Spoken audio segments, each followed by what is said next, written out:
Bolivian social movements are marching across the country in support of the government of President Luis Arce and against attempts at destabilization by the far right. Honduras' pre-election silence is now in place ahead of Sunday's general elections. Palestinian prisoner Kayed al-Fasfos on hunger strike for 131 days is to be released. From the headquarters of teleSUR English in Havana, Cuba, this is From the South, and I'm Katrina Goss. This Tuesday in Bolivia, social movements began marching in defense of the government of President Luis Arce and against the far-right attempts at destabilization. The march departed from Caracollo in the department of Oruro towards the city of La Paz in defense of the process of change led by the movement towards socialism. The marchers will seize the occasion to demonstrate against the strike called by sectors of the opposition, an act that has already been rejected by the majority of the population.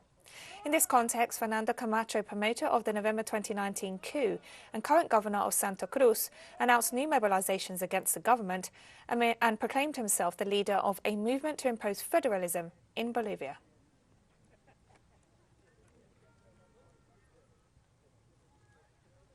And the former head of state and indigenous leader, Evo Morales, accompanied the rally that kick-started the march.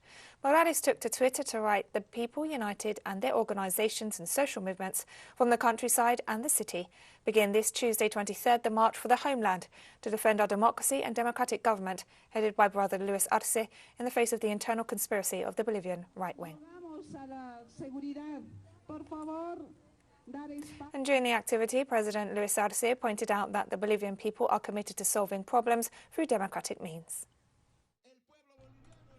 The Bolivian people, sisters and brothers, have meant to solve problems, to solve differences in democracy with votes, and now, sisters and brothers, those who have lost at the ballots, those who have not had the ability to generate a majority, want to earn it some other way. That is why the Bolivian people marched today to vindicate and to tell you that the bet of the Bolivian people is for democracy, sisters and brothers. And former president of Bolivia and leader of the movement towards socialism, Evo Morales, announced that the far right is seeking to promote a return to the colonial state and privatize the country's natural resources. They do not want the plurinational state. They want to return to the colonial state. And they accuse us when the humble, the poor people, the brothers of the social movements win the election. Because we all organize ourselves to win the elections, they call us dictatorship, tyranny. But when the right wing wins, that is democracy for them. They plan a coup d'etat, it is democracy. But when they get to the government, what for? To privatize natural resources, that is not democracy. It is an attack against collective rights.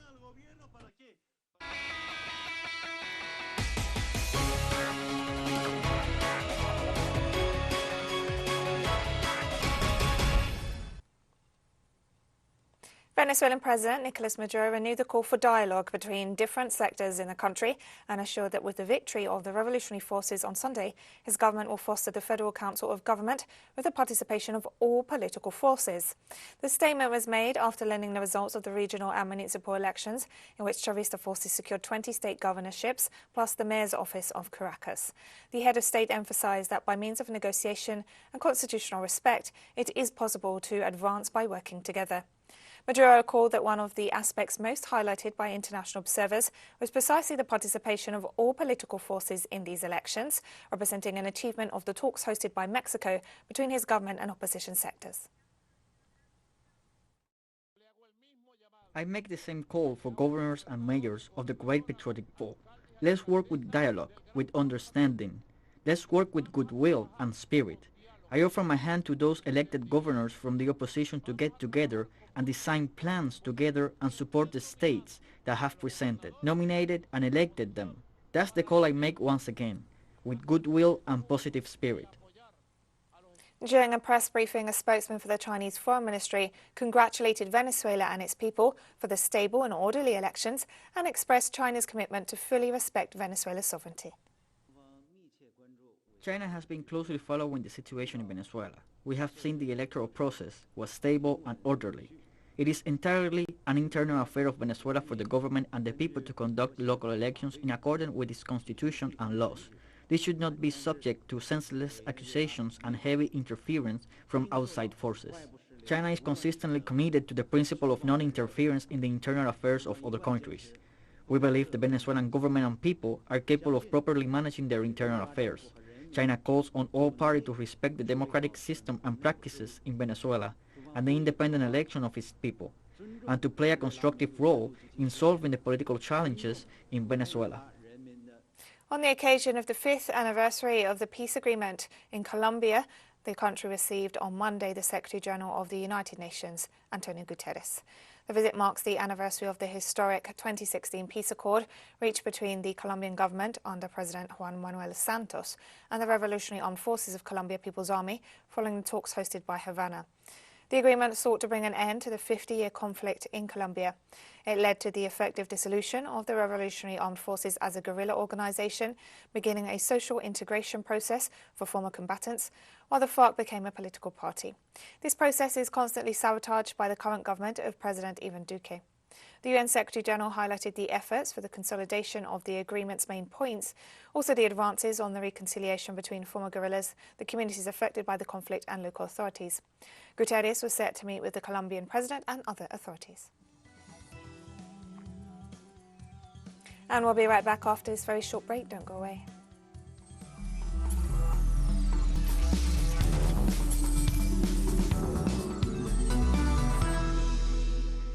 Welcome back to From the South. Honduras' pre-election silence is now in place ahead of Sunday's general elections. Candidates for the presidency, National Congress and Central American Parliament are forbidden from conducting campaign activities from this point forwards. In this regard, the National Electoral Council reported that the electoral schedule is being complied with and explained the measures that will be put in place at the polls to prevent the spread of COVID-19. The election campaign has seen the assassination of several candidates and complaints of widespread political violence.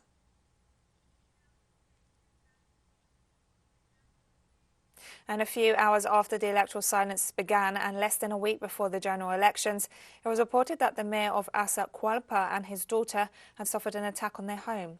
According to information provided by the mayor himself to local media, while he was at his residence with Maria Fernanda Sandres, who's also his daughter and running for a seat in Congress representing the National Party, an explosive device was detonated against the house. The mayor confirmed that they were unharmed. Police authorities have not offered any statements regarding the attack. Hours earlier, the UN Commissioner for Honduras, Alice Shackelford, insisted on the need to maintain peace in a country that has registered 31 politically motivated assassinations and more than 65 attacks as part of the current election campaign.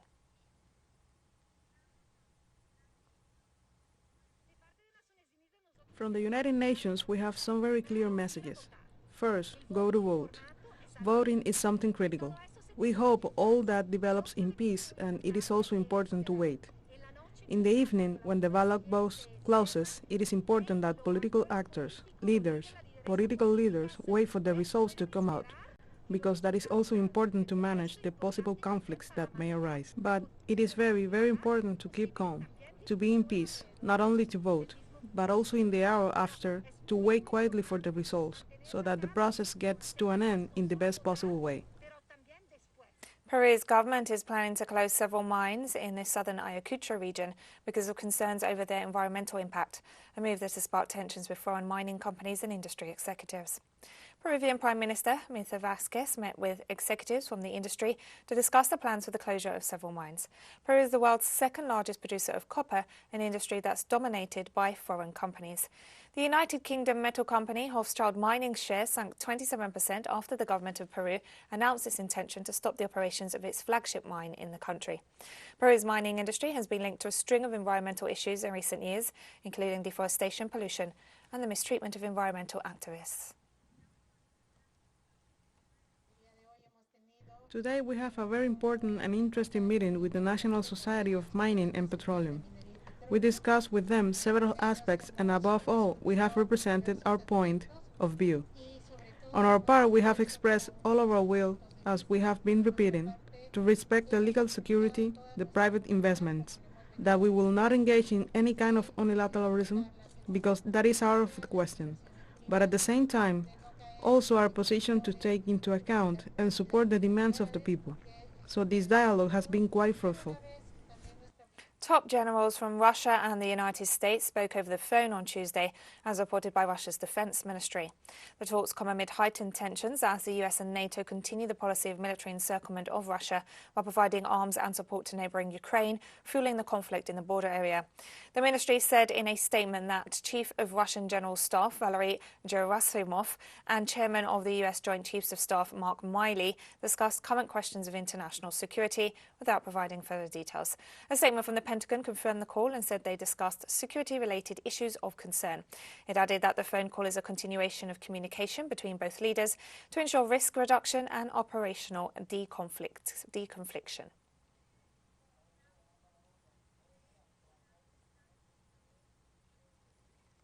And in the midst of the heightened tensions between Russia and Western states, 2 patrol boats sent by the United States to strengthen the Ukrainian Navy arrived at the southern port of Odessa.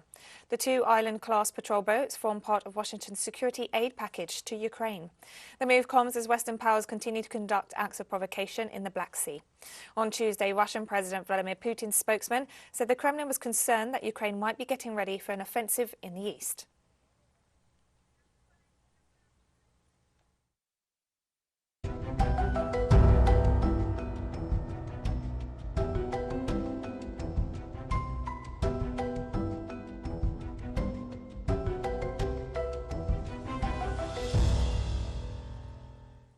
A 4.5 magnitude earthquake hit Quito, the capital of Ecuador, on Tuesday, leaving no casualties so far. The quake triggered alarm in the whole country. The event was reported at 11:03 local time and has a depth of 4.3 kilometers. The Geophysical Institute of the National Polytechnic School located the quake at about 13 kilometers from the capital. No casualties or structural damage have been reported so far, but people were forced to leave buildings. A new lava flow coming from the Cumbre Vieja volcano and reaching the sea off the southwestern Spanish island of La Palma prompted authorities to order the confinement of nearly 3,000 people for fear of noxious gases. The Canary Island Volcanic Emergency Plan ordered the confinement of residents of coastal towns and villages near where the lava cascaded into the sea to avoid them being affected by the possible release of gases that are harmful to health. This is the 3rd time the lava flow has reached the Atlantic Ocean since the volcano erupted on September 19th, covering large areas with ash. All flights to and from La Palma's airport were cancelled on Monday because of the ash, the 3rd straight day that air travel had been disrupted. Lava has destroyed schools, churches, health centres and irrigation infrastructure for the island's banana plantations, as well as hundreds of homes.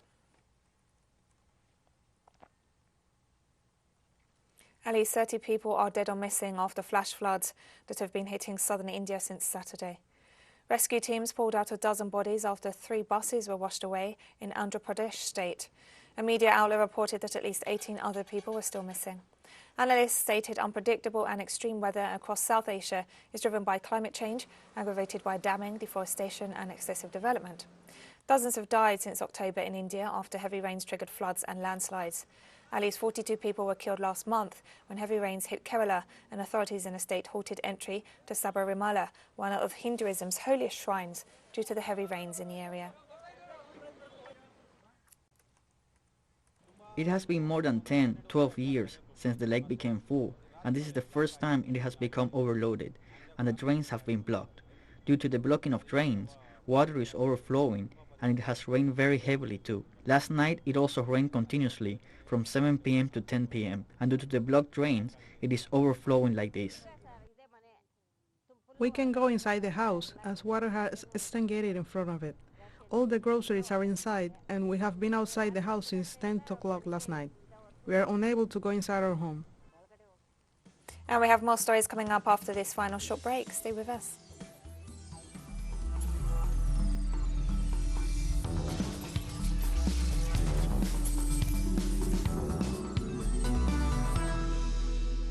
Welcome back to From the South. Palestinians are celebrating another victory over the Israeli occupation regime. After 131 days on hunger strike, Palestinian prisoner Kayed al-Fasfos has secured his release from an Israeli prison. The Palestinian political prisoner had been on hunger strike in protest against his administrative detention without trial, a measure used by the Zionist regime to hold Palestinians in its jails indefinitely, which has been widely condemned by human rights groups and much of the international community. Al-Fasfos agreed to end his hunger strike as part of an agreement reached for his release in 23 days' time. Iran. Several other Palestinian political prisoners have ended their hunger strikes after reaching similar deals for their release. It's estimated that more than 450 residents of the occupied West Bank are currently behind bars without having faced trial. In total, almost 5,000 Palestinians, over 200 of whom are children, are serving time in Israeli prisons.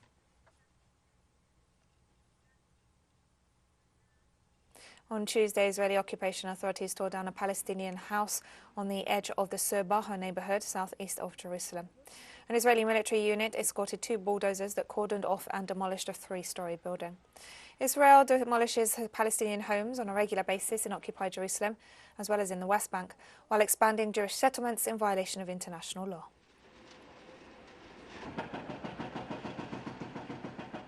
The head of the International Atomic Energy Agency, Rafael Mariano Grossi, began talks in Tehran on Tuesday, a week before the resumption of negotiations to salvage the Iran nuclear deal. A day after arriving in the Iranian capital, the Director General held talks with the chief of the Atomic Energy Organization of Iran, Mohammad Islami. Later, the head of the energy agency met with Foreign Minister Hossein Amir Abdollahian for the first time, who's in charge of nuclear issues in Iran's new government. The talks came ahead of the scheduled resumption next Monday of negotiations between Tehran and world powers aimed at saving the 2015 deal known as a Joint Comprehensive Plan of Action that gave Iran sanctions relief in return for curbs on its nuclear development program. The November 29th talks will be held in Vienna, where the International Atomic Energy Agency is based. And we are continuing at this point our negotiations with a view to finding common ground. There are a number of issues that we are working, and as the President just said, it's very important that we put this in the perspective of the peaceful nuclear program of Iran at a time where climate change demands that we work together, that we add clean nuclear energy to the matrices around the world, and as it was discussed just a few days ago in Glasgow. The Chinese government has condemned the passing of a U.S. warship through the Taiwan Strait. A destroyer armed with guided missiles passed through the waters of the strait on Tuesday in another act of provocation. Foreign Ministry spokesman Xiao Lishan issued a statement condemning the U.S. maneuver. The spokesman said that the act was part of an attempt to undermine peace and stability in the region and once again called on the United States to respect the One China policy.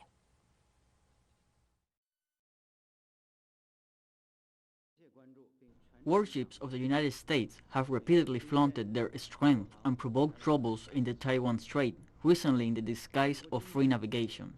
This is not a promise to freedom and openness, but a deliberate interference and destruction of regional peace and stability.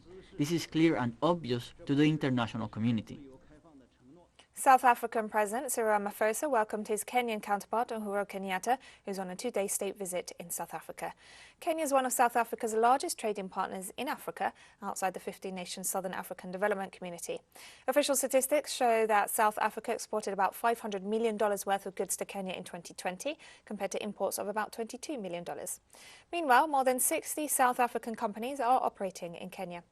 As part of his tour of the country, Kenyatta is expected to visit the Aspen Pharmacare factory on Wednesday to see the production of Johnson & Johnson's COVID-19 vaccines there, which are being exported throughout Africa. As part of their talks, the two presidents urged warring parties in Ethiopia to commit to an immediate ceasefire. A total of 98 candidates have registered to run in Libya's presidential elections scheduled for December. Libya's Electoral Commission offered a press conference on Tuesday to provide details on the registration of candidates. Among the 98 are 2 women.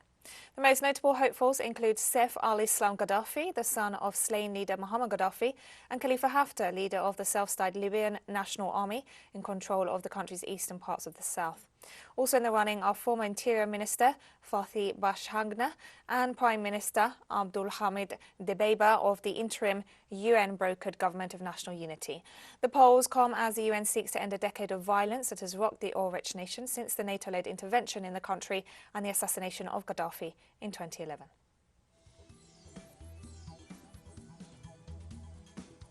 And we've come to the end of this news brief. Remember, you can find these and many of the stories on our website at telesurenglish.net. You can also join us on social media for all the latest news. We're on Facebook, Twitter, Instagram and Telegram. For TeleSUR English, I'm Katrina Goss, and thank you for watching.